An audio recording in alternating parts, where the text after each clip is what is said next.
Welcome to Behind the Build. I'm your host, Jonathan Jacobs, and today I have with me Sam Sachs. Hi.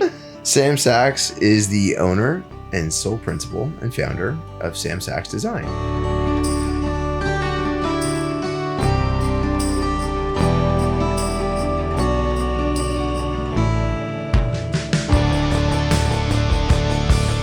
Sam, thanks for joining today. Thanks for having me. And we met at an event a couple months ago now, a Lutron event, and it was great. We chatted, and I said, you know what, we've got to have you on this podcast. Let's talk about your 16-year-old baby. And I jumped at the opportunity. And so here we are. So Sam practices interior design, and she's got an amazing studio. You will see over the course of the week on our Instagram account, Behind the Build, you'll see some of the features of her work. It is beautiful work. Thank you. And I'm saying that like I get to look at all this beautiful work. It's beautiful work. And so I appreciate you taking time. I know that we have deliverables and people paying bills, that this is not exactly that. So I appreciate you taking the time to do this. I love the connection. So when we had, as I try to do with almost everyone that does this in person, we had a brief chat in advance. And so we're talking about some of the history.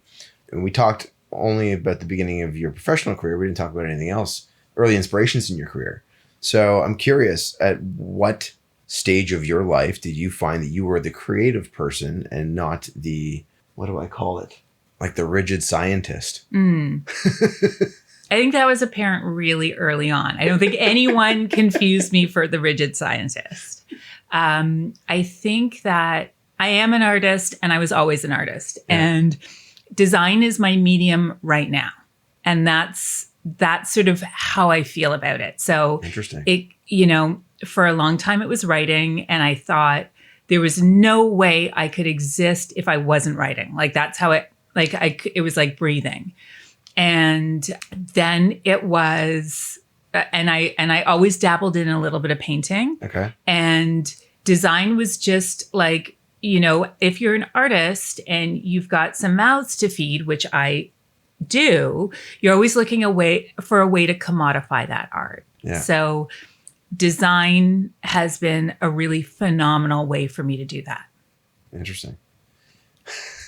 I knew early on I was not going to be a scientist. Yeah, that's fair. And so what was it like early for you? You say if you're writing, like were you writing when you were in elementary school and when you were in junior high school and high school? At what stage did you start to develop that craft? Yeah, I was always writing. Like that was the expression of my emotions. And I think that's what artists are doing. They're sort of expressing themselves in some sort of creative form, whatever that looks like. So if it's filmmaking, if it's this podcast, like whatever you're doing, you're sort of weaving together all of the things that you have ingested all day or all night or whatever it is, and you're weaving those things together and then presenting them back to the world somehow. Right. And for me, that was writing early on, because I was also a voracious reader, and my phone has destroyed my appetite for reading. Like I can barely read a long form piece of journalism anymore. Yeah. Is that because you're so used to just now the inundated just like this? Yeah, it's garbage like, it's the garbage. Yeah, it's the quick hit. Yeah. Yeah. So like my attention span is broken, all of that. I don't think you're alone. I think there's... No, we're all like that. We're all like that. Yeah. I know some people that actually don't have they have nothing to do with social media at all.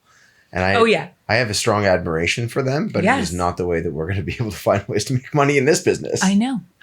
So when you were you writing fiction or nonfiction, or what were you writing? So all of the things. So whether or not I ended up doing a combination degree in English lit and feminist theory. And so sort of like school? I did a very long tour of universities and finally finished at the great compromise that is York U. I did not ask you how long you were in school. Yeah. Don't. I'm not. But so you finished at York.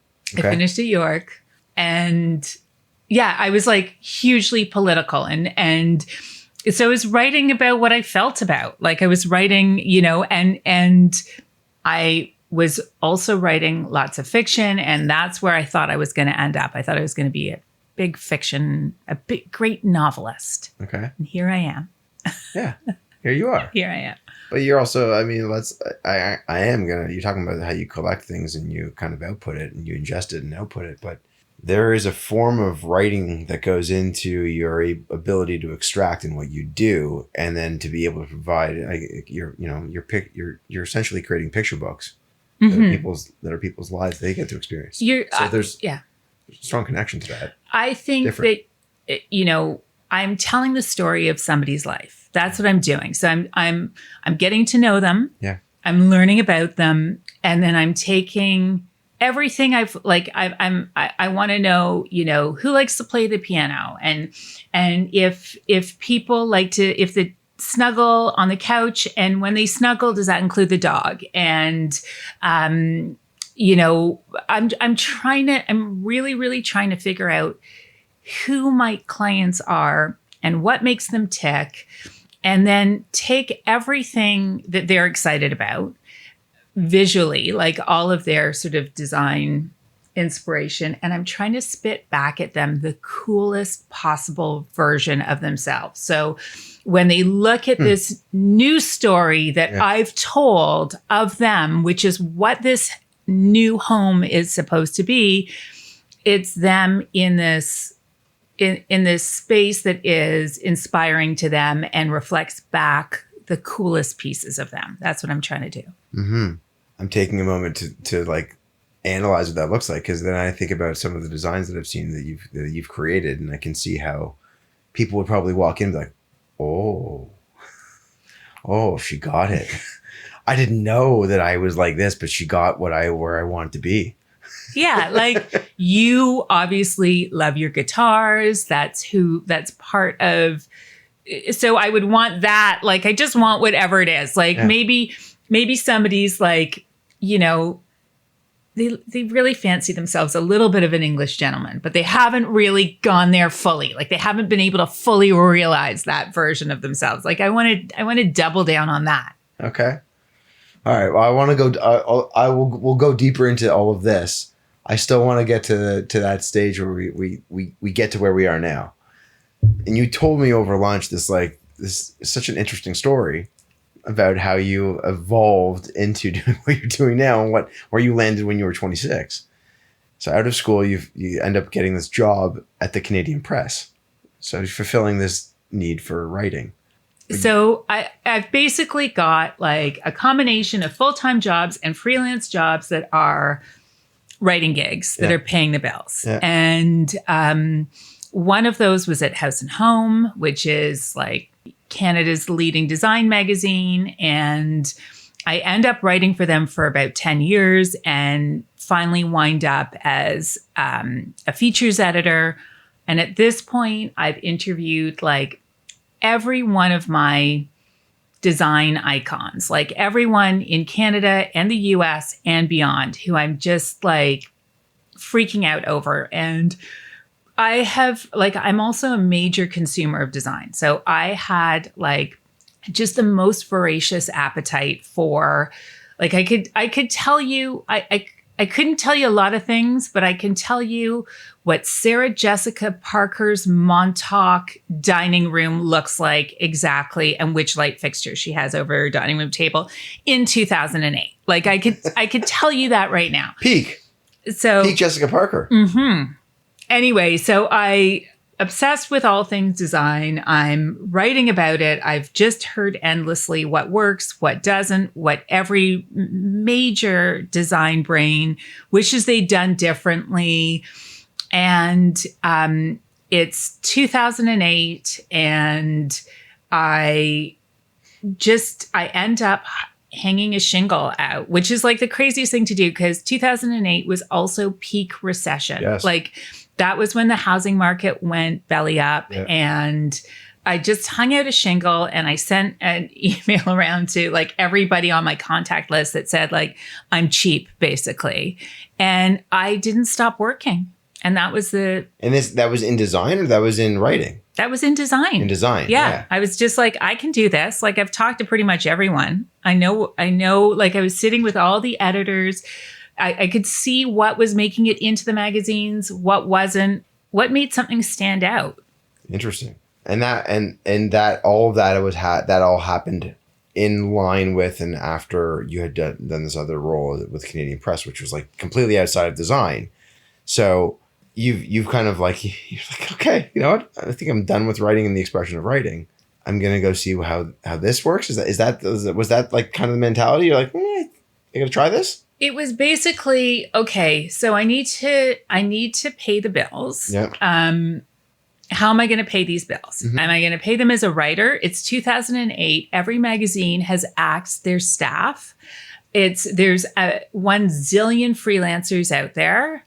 I'm basically like, you would not believe the things I wrote about. Like, you know, there was the house and home stuff, which I loved, like all of the design stuff, which I loved, but I wrote about like women in investing. I wrote a tech column for one period of time. Like, I am the last person who should be writing a tech column.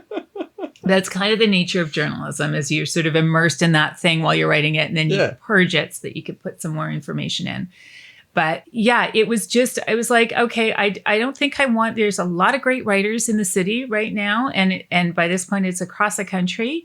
I don't really want to be competing with all of these freelancers while every magazine is folding for work. And this is something I've always loved. And I've basically been studying it for 10 years while I've been writing about it. Like, I have no design degree at all.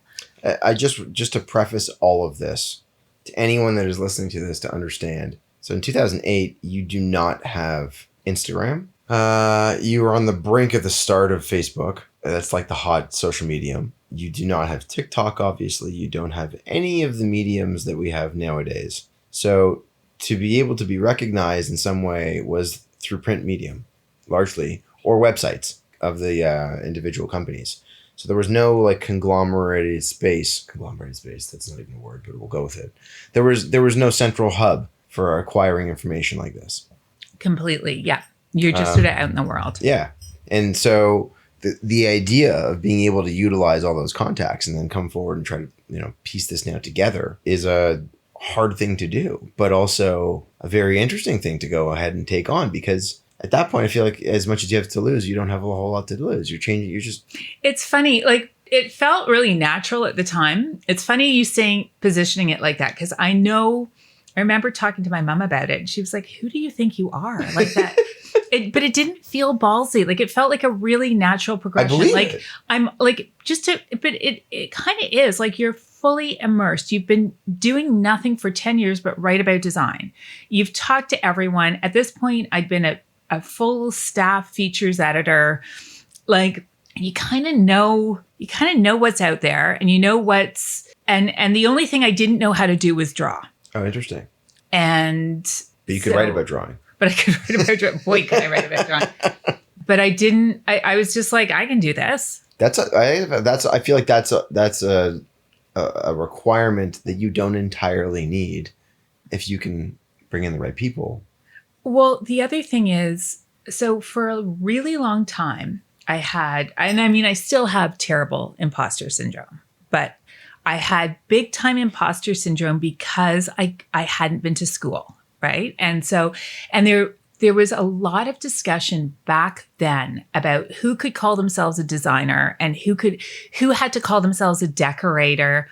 And then there were like bodies who were decorating, you know, represented the decorators, and other bodies that represented the designers. And it like, none of it, like, we're not talking about like an overseeing medical body here. Like, and none of my stuff was ever for construction. Like, none of my drawings were ever like construction drawings. I wasn't putting together those kinds of packages.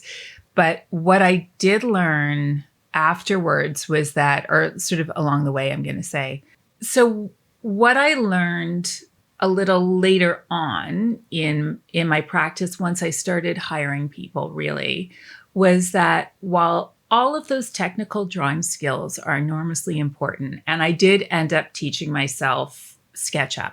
there's a special sauce that not everybody has. And you can go to Parsons, you can go to every top design school and have like a degree. And it's crazy to me that you need a 4-year degree for design. Like that's nutso. And you still don't have that piece. Like you don't have the magic. You can't bring that. There's the artistry. Like you can't teach that piece. Mm-hmm. Yeah, I think you're very right on that, because I think that there are some people that go and spend a long time in school and they don't always get it right. And I also think that there are really different kinds of designers out there. And this can be said probably for everyone, for architects, for everyone. Like, I think that there are designers who are amazing because their project management skills are through the roof. Yep. And their technical skills are just super on point. Mm-hmm. And they are delivering exactly what their clients are asking for. Yep. And the takeaway from that experience from everyone is really, really positive. And that is a different animal from what I'm bringing in, but it is an incredibly valuable one. So what did it look like? You talk about you didn't have the ability to draw, so you went on your own. And what were some of those initial projects looking like for you? They were great. Like I think my first project was a house in Riverdale. It was, I cannot remember the name of the builders. It was 2 guys, but they were actually really good. Yeah. And it was like a semi-detached 3-story overlooking Withrow Park. The client was fantastic. They were really willing to go with whatever. Yep. And it was a pretty big, like when I think about it, it was a pretty big renovation. As your first project? I think it was one of my first projects. Yeah. And how did you land the project? Did you know the people in the Yeah, building? she was on my contact list when I sent out saying it was cheap. Yeah. No Yeah. way. Yeah. Crazy. And that email came through. Yeah, that email came through. Yeah. Mm-hmm. It was your seed. Yeah. That's wild. Mm-hmm. And from there, you just slowly start to expand upon the projects. Yeah.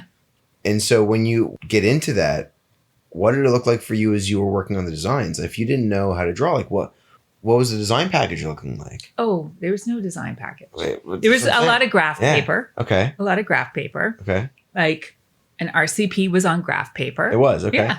It wasn't, what can I tell you? It wasn't hyper technical. It doesn't have to be. It doesn't have to be. No, yeah. no, I'm not suggesting that it had to be. I'm just saying because it's so new. Yeah. And this is a new project. Yeah.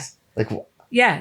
What does it look like? And the concept of even just on graph paper, I'm like, oh yeah, okay, that makes sense. Yeah. Yeah. Yeah. You're gonna figure it out as you go. You can figure it out as you go. So the fireplace is going here and each square is a foot and off we go. Yeah.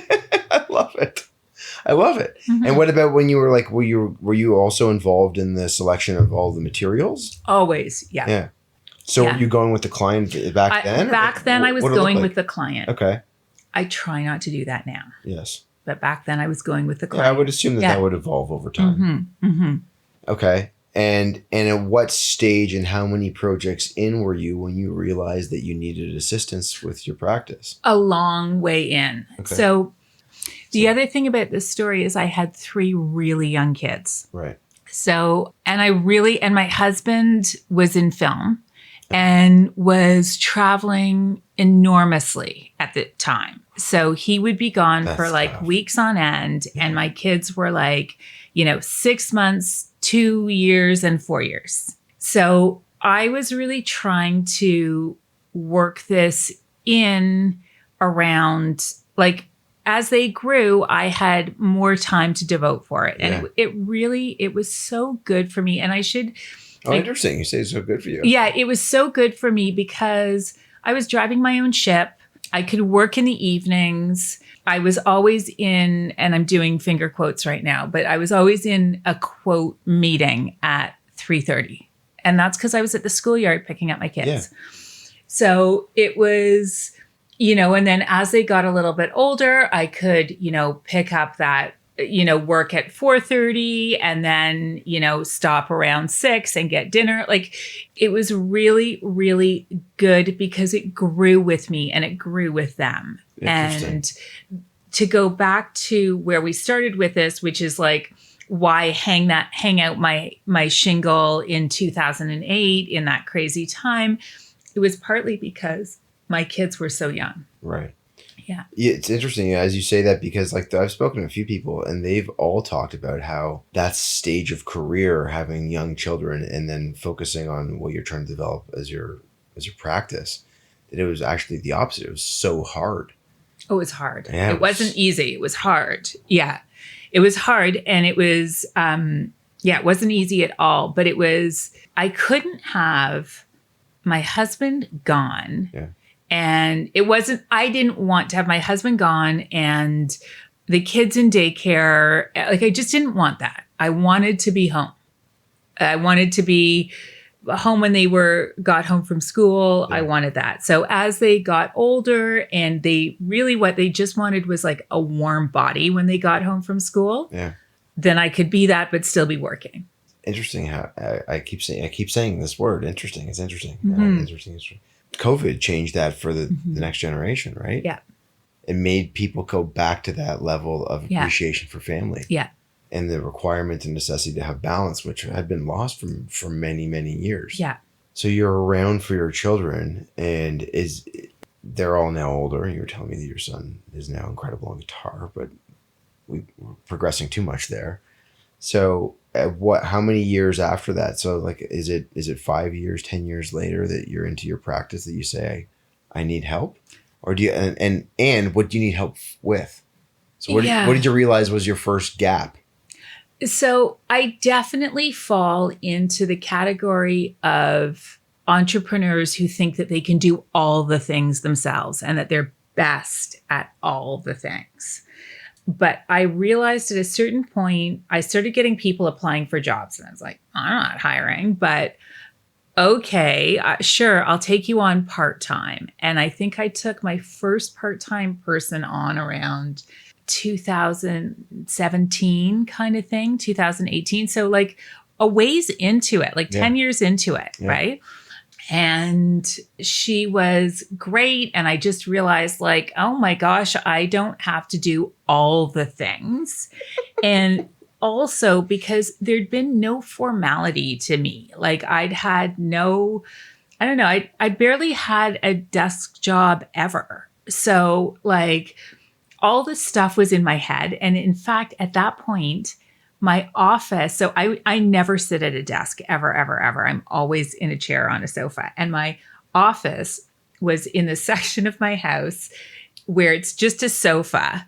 And I just had my shit, like every sample was stacked under the sofa, behind the sofa, next to the sofa. And you could ask me for anything. Like you could ask me for like a mid-tone white oak sample, flat cut. And I would reach underneath the sofa and pull it out for you. Like I had everything all around me at that point. And you knew where it all was. Like I knew where organized is the organized chaos. You want moss green velvet? No problem. Like here you go. And I also had no real no systems. So this person just came in and like she was like, what? And this is organized chaos and we need some systems in place. So that was one of the first things she did for me, which was huge. Did you not though at the same time almost be like, don't touch it. Don't touch my shit. This is all fine. This is not what you need to work on. 100%. And I still operate like that. Like I'm still very suspicious. Like, what are you doing? What are you touching? Leave my stuff alone. Yeah. Uh-huh. Mm-hmm. I'll pay you to leave it alone. Mm-hmm. Okay, sorry. Yeah. Go. So she's a person who organizes these things. So and she just brought a little bit of order. Yeah. And systems in place, like which had just never occurred to me. Like that had never occurred to me. And I still I still wake up in the middle of the night and I think, oh shit, I have to get that person's, the legs on that dining room table sorted or whatever it is. Like there's still all those things sitting in my head. But anyway, she was my first hire, and I've cycled through, like I've got, at my peak, it got very busy during COVID, like insane. We all did. And I think we were 8 people last summer. It's a lot. It was a lot. And more than I want to be. Yeah. From everything you've just told me so far. Yeah. You are not interested in HR. No. And I got really into, that's where I was finding myself. Yeah. Right. And that's a hard place to be. Yeah. When your passion is into design. Yes. Right. Yeah. So what changed in that year? Really, things slowed down wildly last fall. Interest rates just hit. Yeah. So I had to let a bunch of people go. Yeah. And then I spent sort of a bunch of time last fall trying to get in touch with how I want to see this progress. Like, what do I want? What are my long-term goals? Where do I see myself? Yeah. How do I want to position myself in this weird space where you want to do something out of the ordinary, but you're trying to, it's often very hard. There are a lot of stumbling blocks keeping you from doing that. And it's hard. Yeah. Yeah. I mean, I could tell you, Walden, we've experienced that too. We've experienced growth and right sizing. I'm going to call it that because I think that that's really what it is. You have to know what that sweet spot for your company is. And so in terms of projects that are really engaging with you, we've talked about the operations. So now let's talk about this. And what does it look like for you? Are you more of a renovation person? Are you more of a new home? Or do both of those segments not really matter? Where do you find yourself?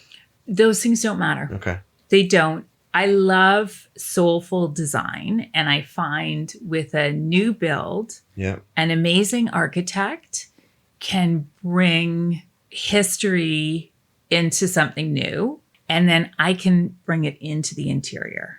So I think that, a new build that looks old is amazing. Interesting. I'm going to ask, do you want to name any of the architects that you enjoy working with? I can tell you I love Mike Preston. Okay. He's like one of my favorites. Yeah. I just worked with Kira Clarkson on something, and I think she's awesome. And I've been working with Heather Doubledam on something as well. Nice. I had Heather on the podcast, and man, does she actually, it's funny. I just used the word man talking to you and talking about her. Wow. Does she have so much going on? Her level of involvement in like advocacy groups and just women in power, like she's a force. She's a force. So she's cool. I'm thrilled to hear that you're working with her. And I know of Kira. Mike Preston, I don't know. So I'm gonna go research Mike Preston for this. So, and you find that when you're looking at those types of designs, because I know that there's contemporary within a lot of that, contemporary and modern design in that. So materiality is obviously a big part of it. So when you're looking at your designs, are you looking to incorporate elements of what you see as the architecture and the exterior and try to start bringing it in? Or do you like to kind of have a disconnect, but a connection in same tones, colors, etc.? I'm going to tell you that for me, it's just always gut. Okay. Like it's always just gut instinct. Okay. And people always want it explained, and clients think that there's a formula. And, I've got people who want me to spend an enormous amount of time explaining it. And I will. And there is, like, if I look closely, there is a method to the madness. But on the whole, it's just gut instinct. Like, it's just that, like, it looks right on the eye. It feels good. I've seen it somewhere. I think it's going to work. I'm going to sweat my whatever's off thinking about it. But I'm pretty sure that this really ornate baseboard that I'm proposing is going to go with your drywall returns. What no one just saw was the shoulder shrug. Yeah, Yeah. it's going to work. Yeah. I mean, but that's, to me, I asked that formal question Yeah. because I think a lot of people can associate with the formal answer, when the reality is a lot of what happens in the design is not like so defined as a process oriented, step-by-step conclusion. Ask the question, get the conclusion, and then go to the next thing. It's not. It's iterative. And sometimes the changes have to come, and what you thought was the answer now all of a sudden is completely different. Oh, completely. So if you just change that, if now we're doing, a white oak jam, well, now shit changed. And now I got to think about that baseboard again. And yeah. And do you find that happens a lot on projects, or do you feel like there's enough trust that a client puts in you that those changes happen less frequently? Both are true. So Okay. I think it's really hard for people. I really do. I think it's more money than you're ever going to spend anywhere else. Yep. And it's the closest, it's the money you can see. So if you've got an investment portfolio and you know that the markets are fluctuating, you're just letting your financial planner on the whole take care of that. Like, some people are getting super involved, but on the whole, I think people are pretty hands off. Mm-hmm. They want updates, they want to know what's happening. But with your house, because you can see it, and it's so stressful for people, like, you've borrowed more money than you ever will. The budget just doubled. You moved out. You moved your kids out. Everything that's given you, like the four walls around you that have grounded you for however long, are now gone. You're fighting with your partner. Like, it's enormously stressful. So therefore, people want to try and control this thing that they're seeing in front of them unfold. That's what they want to do. And we're here for that. Like, that's my job, is to listen and try and communicate and all of that stuff. That is the job of the designer. But the other more important job of the designer is to design. And if getting people to sort of understand that, like, the thing inside your head, and also because my stuff is a bit weirder, you might not have seen it before. Like, you maybe didn't see it in your friend's house, right? So you're like, when I'm showing it to people, they're going, what? Okay. Right. Like, and they're trying to wrap their head around it, but it's hard. Bespoke. Yeah. Mm-hmm. I can appreciate that. I think some of the people listening would be able to appreciate that, but I would agree with you that I think that the general public does not understand. If you're going to work with people in a certain level of design, you are not going to get something that you're going to have spec'd where you can go pick it up from the aisle in Home Depot. Yeah. It's not that. Mm-hmm. You're not going to build a rectangle, and it's not going to have basic trim and baseboards and ornate details that are standard. Mm-hmm. And so when you talked about that baseboard, I'm curious. What kinds of materials have you used for baseboard in the past? Have you as a standard baseboard, but then have you done stone? I've done a stone baseboard. You did? Yeah, okay. Yeah. We did a stone baseboard not that long ago in a bathroom. Like, it was beautiful. Yeah.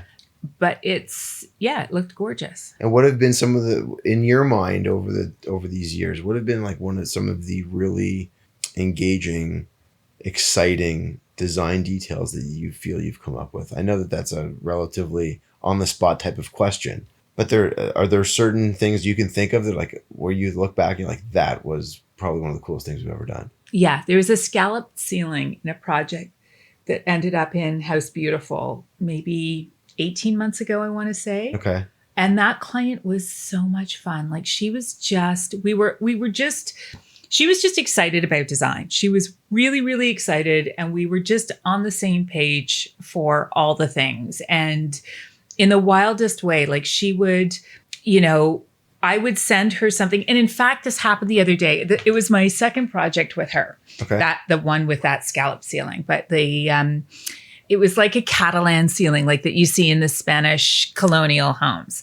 But the previous project that we'd worked on, when I shot it, I borrowed a rug from somewhere and put it under her dining room table. And there's a picture of like her whole family in the dining room standing on this rug. So that was like 7 years ago. And a couple of days ago, she messaged me to say, I just saw this rug, and she sends me, it's another designer's Instagram feed. I just saw this rug. I love it. Do you know where to get it? And I said, hang on a minute. And then I shot her back this picture in her old house of her standing on that exact rug. Like, so we were so simpatico, and that's who that happened with. And she was just fun. You know, you realize that like there was something in the subconscious the day 7 years ago that photo was taken. It stuck with her. She somehow. had to have been like, oh, that makes sense to me. Yeah. Right? Yeah. Because if you're talking about a photograph with all of her family. I'm going to show it to you after this. Yeah. Wow. Amazing. Yeah. And so as you continue to now look at a form of like, you know, right sizing this business and go forward from where you are now, do you feel like you have now settled into what you want out of your business? It's starting to. I wouldn't say I'm there yet. And I'm going to say that I'm somebody who doesn't sit still ever. So what this looks like, what I tell you today could be different in 6 months. Yeah. Right now, I'm looking at larger projects and fewer of them so that I can really sink my teeth and really make an impact. And then also projects. So we've done a few in the US and also Grand Cayman. And so more of that, because I find, and not just there, like also country houses, cottages, all those things, because I find that people can get a little bit more adventurous with a second property. Yes. Agreed. Yeah. Yeah, they're definitely, because the vibe that they're going to look for out of that second property is going to be a completely different tone than what they're going to want in their city. Most people, right? Yeah. City's formal in some way. And formal I can get down for, but they're worried about resale in this big heavy way. Right? They're worried about a lot. Yeah. And it might just be the state of mind you're at when you're at your cottage versus the state of mind you're bringing to your home. I would agree.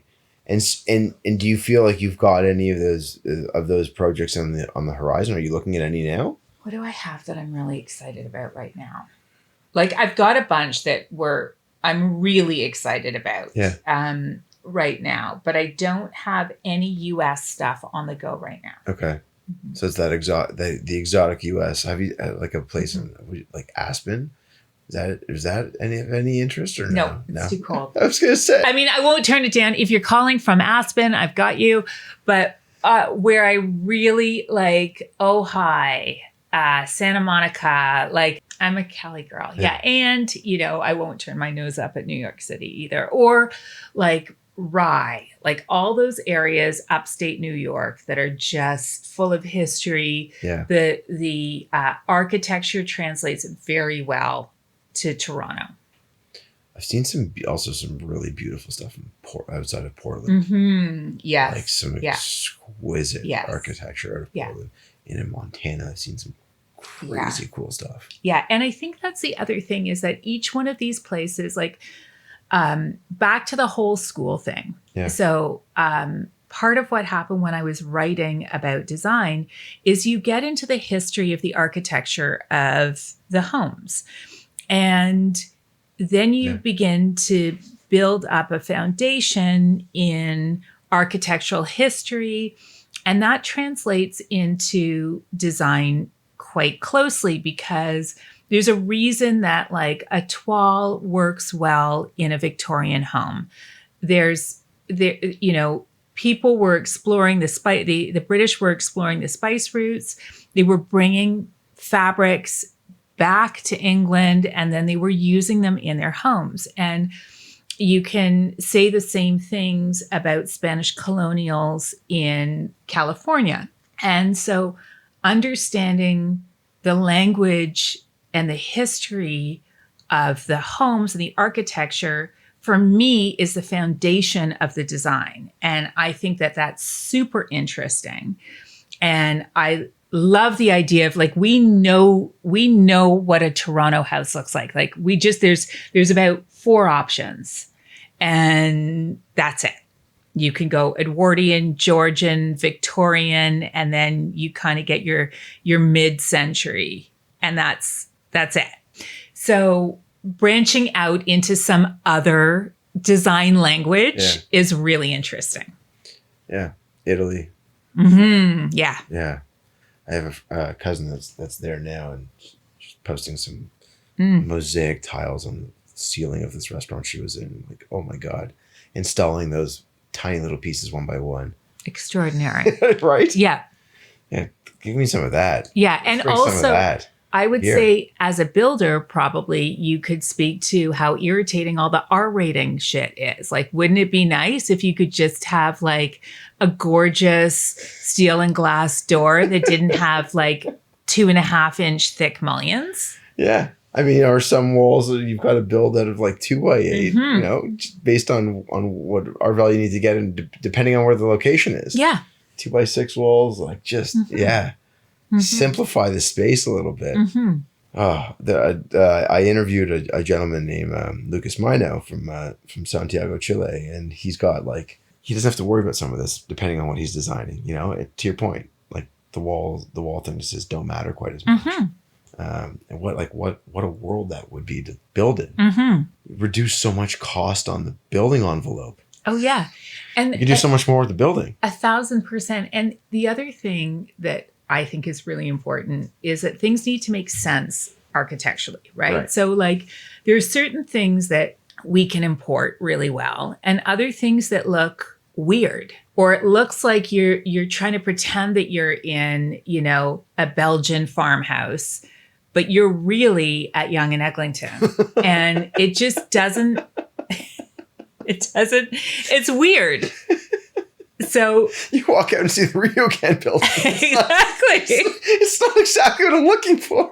Exactly. So it needs to make sense. And I think that's also like when I'm working with a client on the whys and hows, like that's what I'm trying to balance all the time. So yeah, we can totally put these beams in your ceiling.